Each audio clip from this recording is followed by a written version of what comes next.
Study IQ IAS, अब तैयारी हुई अफोर्डेबल।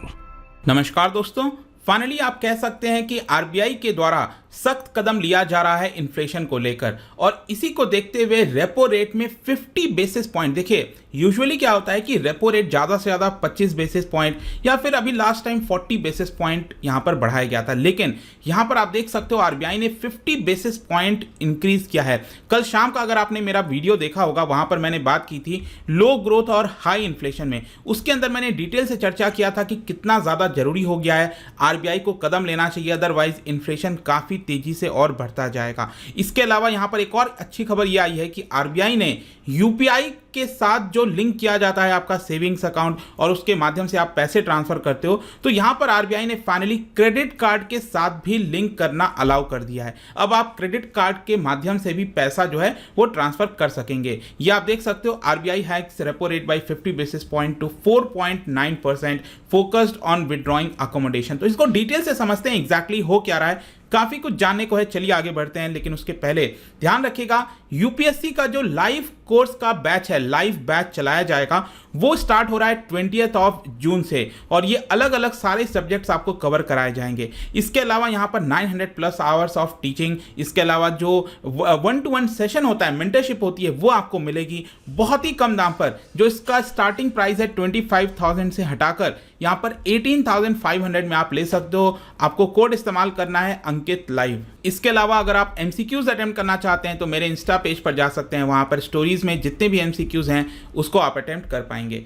चलिए शुरुआत करते हैं। और सबसे पहले मैं आपको बता दूं कि आज क्या है, आज बेसिकली मॉनेटरी पॉलिसी कमेटी का जो निर्णय होता है वो सामने आया है। आपको पता है मॉनेटरी पॉलिसी कमेटी, इसका गठन किया गया था 2016 में शुरुआत की गई, और इसके अंदर टोटल 6 मेंबर्स होते हैं जिसको हेड किया जाता है आरबीआई गवर्नर के द्वारा। 3 आरबीआई के मेंबर्स होते हैं और 3 गवर्नमेंट के द्वारा नॉमिनेटेड होते हैं। इनका जो मेन काम है वो ये है कि इन्फ्लेशन को कंट्रोल में रखना, 2% से 6% के बीच में रखना, एवरेज में 4% रखना। लेकिन अब मान के चलिए कि अगर ये इसमें भी कामयाब नहीं होंगे तो यहाँ पर बहुत सारे प्रश्न खड़े होंगे।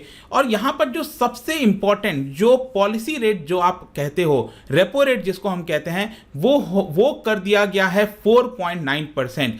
आपने देखा होगा काफी लंबे समय से, पैंडेमिक के दौरान काफी लंबे समय से जो रेपो रेट है वो 4% पर चल रहा था। 4% का सिंपल अर्थ ये हुआ कि जो बैंक है वो काफी कम ब्याज दर पर, जस्ट 4% के ब्याज दर पर आरबीआई से बोरो कर सकते हैं। जाहिर सी बात है, बैंकों को लोन लेना सस्ते में लोन मिलेगा आरबीआई से, तो वो और सस्ते में लोगों को यहां पर दे पाएंगे, राइट। तो यहां पर क्या हुआ कि अभी जस्ट पिछले महीने की बात है, आरबीआई ने 4% से बढ़ाकर अचानक से सरप्राइज मूव दिया और इसको 40 बेसिस पॉइंट बढ़ाया था और इसको 4.4% ले आए थे। और अभी जो मॉनेटरी पॉलिसी कमेटी हर 2 महीने पर जो मिलती है, उन्होंने फिर से डिसाइड किया है कि इसमें 50 बेसिस पॉइंट बढ़ाया जाए। 50 बेसिस पॉइंट का मतलब हुआ 0.5%, और इसको अब कर दिया है 4.9%। मतलब कि बैंकों के लिए जो उधार लेना हुआ आरबीआई से वो महंगा पड़ेगा, और जाहिर सी बात है उसका असर हम जो बोरो करते हैं बैंकों से उस पर देखने को मिलेगा। अब क्या होता है कि जब इस रेट में कोई भी बदलाव होता है उसका डायरेक्ट असर बाकी रेट्स में भी देखने को मिलते हैं।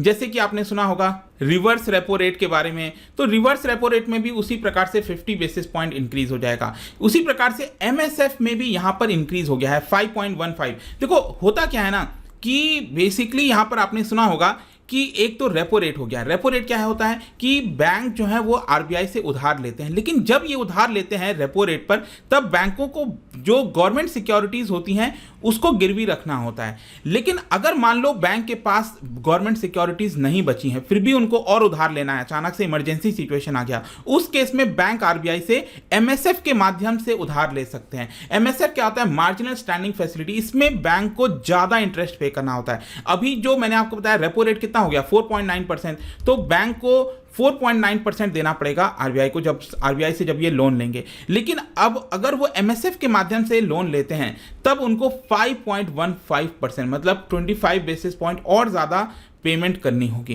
तो आई होप कि आप ये अंतर समझ पा रहे होगे। लेकिन इस हाइक का मेन मतलब क्या हुआ? देखो, सिंपल अर्थ यही हुआ कि जो लेंडिंग रेट्स हैं वो इंक्रीज हो जाएंगे। जो आपने ऑटो लोन लिया था, घर के लिए लोन लिया था, उसमें बढ़ोतरी देखने को मिलेगी और इसीलिए जो आपका ईएमआई होता है, equated monthly instalment, existing borrowers के लिए वो महंगा हो जाएगा, ज़्यादा पेमेंट करना होगा। इसके अलावा अगर आप सोच रहे थे नया लोन लेने के लिए, चाहे व्हीकल हो, पर्सनल लोन हो, वो भी आपके लिए कॉस्टलियर हो जाएगा। और इसकी वजह से अल्टीमेटली क्या होगा कि यहां पर बताया जा रहा है कि जो कंजम्पशन और डिमांड है इकोनॉमी के अंदर, उसके ऊपर बड़ा इंपैक्ट आ सकता है। मतलब कि जो ग्रोथ है उसके ऊपर इंपैक्ट आ सकता है। जहां तक ग्रोथ की बात है, जीडीपी की बात है, आप देख सकते हो जो अभी करंट फाइनेंशियल ईयर स्टार्ट हुआ है 2022-23 का, इसमें आरबीआई ने अनुमान लगाया है कि 7.2% रह सकता है। जो पहला क्वार्टर अभी चल रहा है, अप्रैल, मई और जून का ये पहला क्वार्टर, इसमें 16% के आसपास रहेगा ग्रोथ। उसके बाद 6.2%, फिर 4.1% और जो आखिरी क्वार्टर है इस साल का 4% रहने का अनुमान है। एवरेज में 7.2% रहेगा। लेकिन अगला क्वेश्चन यहां पर यह भी आता है कि क्या जो ग्रोथ रेट, क्या ये जो रेपो रेट है वो आगे आने वाले समय में भी इंक्रीज हो सकता है? देखिए, ज्यादातर यही बताया जा रहा है कि बिल्कुल आगे आने वाले समय में जो रेपो रेट है उसको 4.9% से फर्दर बढ़ाकर अगला जो मॉनेटरी पॉलिसी कमेटी की जो रिपोर्ट आएगी वो आएगी जून में। जून तो आपका अभी हो गया, अभी जो आई है इसमें 50 बेसिस पॉइंट बढ़ाया गया है। अगस्त के महीने में भी हो सकता है कि 25 बेसिस पॉइंट या फिर 50 बेसिस पॉइंट फर्दर इसको बढ़ा दिया जाए। और यहां पर आपने सुना होगा कि पॉलिसी स्टैंस क्या है। अक्सर मैं आपको बताता हूं, अभी तक पॉलिसी स्टैंस क्या था? अकोमोडेटिव था, अभी भी अकोमोडेटिव है, लेकिन अब इसको विड्रॉ किया जा रहा है। आरबीआई ने कहा है कि हम इसको विड्रॉ करेंगे। अकोमोडेटिव का मतलब यह होता है कि आरबीआई लिक्विडिटी को बढ़ाएगी मार्केट के अंदर और रेपो रेट को नॉर्मल रखेगी, उसको बढ़ाएगी नहीं। लेकिन अब यहां पर ये जो अकोमोडेटिव स्टैंस है उसको लगातार इंक्रीज किया जाएगा। इसका मेन कारण क्यों है? इसका मेन कारण यह है कि देश के अंदर इन्फ्लेशन का खतरा है। कितना इन्फ्लेशन का खतरा है? देखो, मैंने आपको बताया था कि 2% से 6% के बैंड में ये होना चाहिए। लेकिन आपको बता दूं कि आरबीआई ने अब अपना जो प्रोजेक्शन है उसको चेंज कर दिया है। पहले आरबीआई सोच रही थी कि ये जो करंट फाइनेंशियल ईयर है इसमें 2022-23 में जो है ये आपका सीपीआई का इन्फ्लेशन 5.7% रहेगा। पहले आरबीआई सोच रही थी, लेकिन अब आरबीआई को लगता है कि नहीं, ये 6.7% रहेगा। तो जाहिर सी बात है कि ये उसके बैंड से ऊपर चला गया है। और इसका मेन कारण आरबीआई कह रही है कि अगेन सप्लाई साइड जो इंपैक्ट है, रशिया यूक्रेन का वॉर हो गया, ये सारी चीजें देखने को मिल रही हैं। चाइना के अंदर लॉकडाउन हो गया, तो जो सीपीआई है वो इस समय बढ़ रहा है और यही मेन कंसर्न है जिसकी वजह से आप कह सकते हो कि जो रेपो रेट है उसको इंक्रीज किया जा रहा है। लेकिन अब जाहिर सी बात है कि ग्रोथ को तो हमें ध्यान फर्दर देना पड़ेगा। तो सरकार की जिम्मेदारी है कि इकोनॉमी के अंदर ग्रोथ लेकर आए। आरबीआई की भी जिम्मेदारी है कुछ हद तक।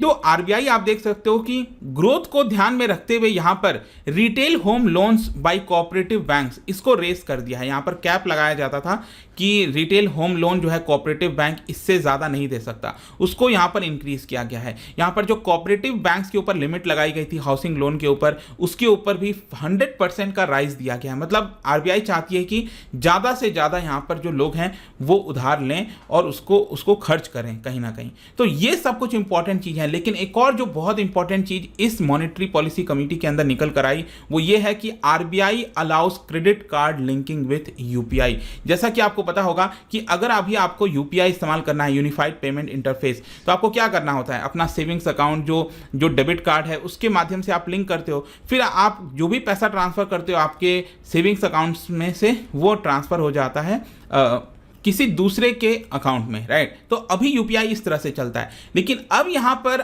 आरबीआई ने निर्णय लिया है कि आप क्रेडिट कार्ड के माध्यम से भी अपना जो यूपीआई है उसको लिंक कर सकते हैं और इजीली मनी ट्रांसफर कर सकते हैं। और अभी के लिए एक और चीज इंपॉर्टेंट यह है कि यहां पर आरबीआई कह रहा है कि हम सभी क्रेडिट कार्ड के लिए नहीं ला रहे हैं। जो रुपए वाले क्रेडिट कार्ड हैं, आपको पता है रुपए हमारे देश का इंडिजीनियस पेमेंट ट्रांसफर सिस्टम है, जैसे वीज़ा हो गया, ये सब तो फॉरेन ब्रांड है, मास्टर कार्ड, लेकिन रुपए हमारे देश का है। तो अभी के लिए सिर्फ इसी को लागू किया जाएगा, इसके ऊपर ट्रायल वगैरह चलेगा और जब सक्सेसफुल हो जाएगा तो बाकी क्रेडिट कार्ड्स के लिए भी इसको अप्लाई कर दिया जाएगा। और अल्टीमेटली आरबीआई का यही एक्सपेक्टेशन है कि इस पर्टिकुलर निर्णय की वजह से जो कन्वीनियंस है कस्टमर्स को और ज़्यादा होगी, लोग और अच्छे से यूपीआई प्लेटफॉर्म पर आ सकेंगे। और यहाँ पर इसके लिए कुछ नेसेसरी चेंजेस करने हैं, एनपीसीआई वगैरह में कुछ सेपरेटली इंस्ट्रक्शंस जारी किए जाएंगे, तो फाइनली उसके बाद ही आप इसका इस्तेमाल कर सकते हो। और जहाँ तक यूपीआई की बात है तो according to RBI 26 crore unique users हैं इस समय, 5 करोड़ मर्चेंट्स हैं आपको यूपीआई पर देखने को मिलेंगे।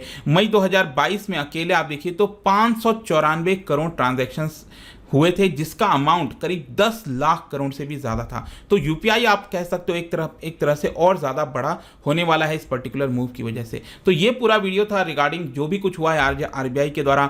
जाने से पहले एक इंटरेस्टिंग क्वेश्चन, क्योंकि हम कई टर्म्स की बात करते हैं, तो एक और टर्म है यहाँ पर स्टैट्यूटरी लिक्विडिटी रेशियो, जिसको कहा जाता है SLR।